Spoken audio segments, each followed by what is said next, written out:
റോഷ്നി അവർ ഒരു music album നമ്മുടെ album Navami ദിവസത്തിൽ ഞങ്ങൾ ഏറ്റെടുക്കുക അവരത് സമർപ്പിക്കുക. ആ സമർപ്പണ കർമ്മത്തിൽ പങ്കെടുത്ത എല്ലാ സഹോദരി സഹോദരന്മാരും ആൽബം കണ്ടുകൊണ്ട്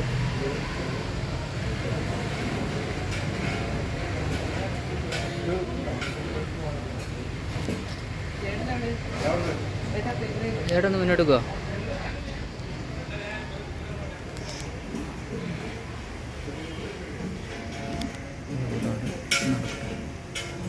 ഞാൻ എഴുതിയിട്ടുള്ള എല്ലാ ഭക്തിഗാനം ഇതുവരെ ചെയ്തിട്ടുള്ള എല്ലാ ഭക്തിഗാനങ്ങളുടെയും പാട്ട് ഇതിലുണ്ട്.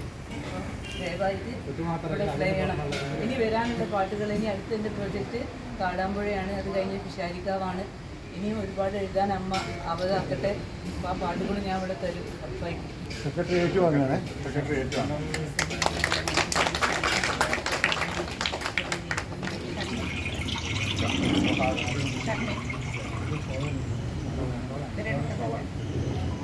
ഈ ഷോൾ അണിയിക്കുന്നതിന് വേണ്ടി നമ്മുടെ പുതിയ വനിതാ നാഗരിക കൂടിയായ ആശ്ലേഷം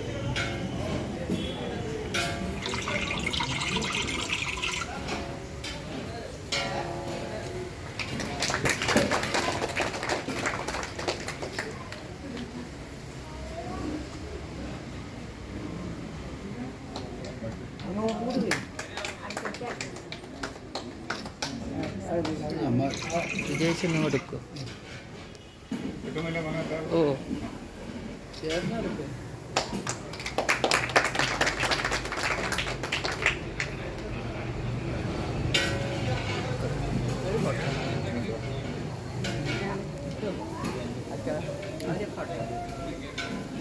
ഞാൻ 2 ദിവസം സംസാരിച്ചു.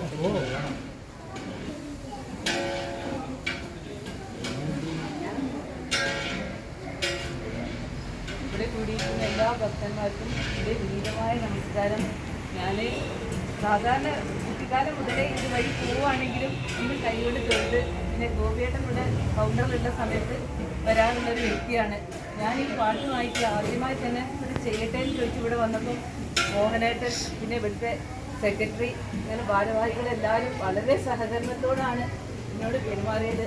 അത് അമ്മയുടെ ഭാഗത്തുനിന്നുള്ള ഒരു നീക്കമായിട്ടാണ് ഞാൻ കാണുന്നത്.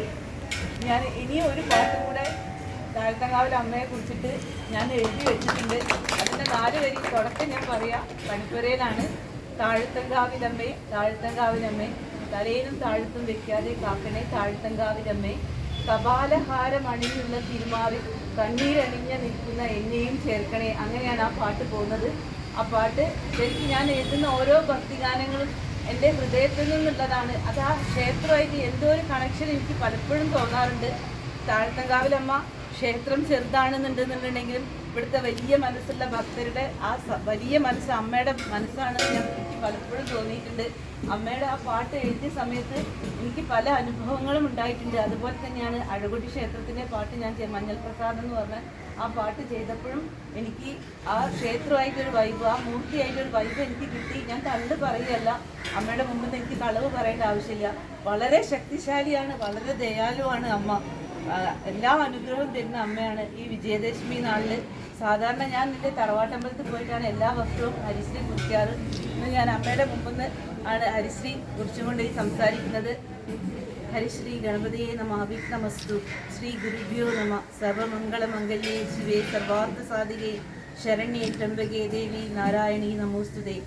ഈ വിജയദശമി നാളിൽ അമ്മയുടെ അനുഗ്രഹം ഇവിടെ കൂടിയിരിക്കുന്ന എല്ലാ ഭക്തജനങ്ങളിലും ഞങ്ങളുടെ പ്രദേശത്തും ഉണ്ടാവട്ടെ. നമുക്ക് ഓരോരുത്തരുടെയും അമ്മയുടെ അനുഗ്രഹം ഉണ്ടാവട്ടെ. അതുമാത്രമല്ല, എനിക്ക് ഇങ്ങനെ ഒരു സമ്മാനം തരാൻ, എന്നെ ഇവിടെ ഒന്ന് വിളിച്ചിട്ട് ഒന്ന് ആദരിക്കാൻ, അതൊന്നും തോന്നിയ നിങ്ങളുടെ നല്ല മനസ്സിന് ഞാൻ നമിക്കുന്നു. ഞാൻ ഈ പാട്ടുമായിട്ട് മുന്നോട്ട് വന്ന സമയത്ത് എൻ്റെ അടുത്ത് ഞങ്ങളെ അനിയേട്ടൻ, ഞങ്ങളുടെ നെയ്ബറാണ്, എനിക്കൊരു സഹോദര തുല്യനാണ്. അനിയേട്ടൻ്റെ അമ്മ ബേബേച്ചി എനിക്കൊരു മൂത്തമ്മ പോലുള്ള ആളാണ്. അതേപോലെ തന്നെ മനു, സുഹനേഷ്, പിന്നെ ദേവിയായിരുന്ന അങ്കിത, ഇവരെ കൂട്ടരെല്ലാവരും കൂടെ ഉള്ളൊരു കൂട്ടായ്മയാണ്. അല്ലാതെ ഞാൻ കോറിയിട്ട 4 അക്ഷരം അത് പാട്ടായി വന്നതല്ല. ഞങ്ങളുടെ മ്യൂസിക് ഡയറക്ടർ, അങ്ങനെ ഓരോരുത്തരും അധ്വാനം അതിൻ്റെ പിന്നിലുണ്ട്. എല്ലാവർക്കും ഈശ്വരാനുഗ്രഹം ഉണ്ടാകട്ടെ എന്ന് പറഞ്ഞുകൊണ്ട് ഞാൻ നിങ്ങളെ വിലയേറിയ സമയം എനിക്കെടുത്തുന്നില്ല. ഇത്രയും പറയാൻ കഴിഞ്ഞു. നന്ദി, നമസ്തേ. എല്ലാവരോടും സ്നേഹം മാത്രം. നന്ദി, നന്ദി, നന്ദി.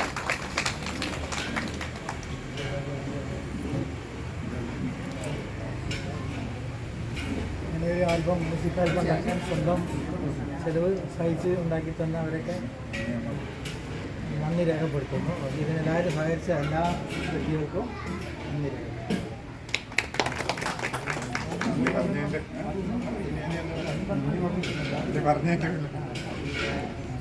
താരസംഘാവും മധുരിയെ പ്രകടിപ്പിച്ചുകൊണ്ടുള്ള മ്യൂസിക്കൽ ആൽബം റോഷ്നിക്ക് ഇങ്ങനെയുള്ളൊരു കഴിവ് കൊണ്ട് നിലവിൽ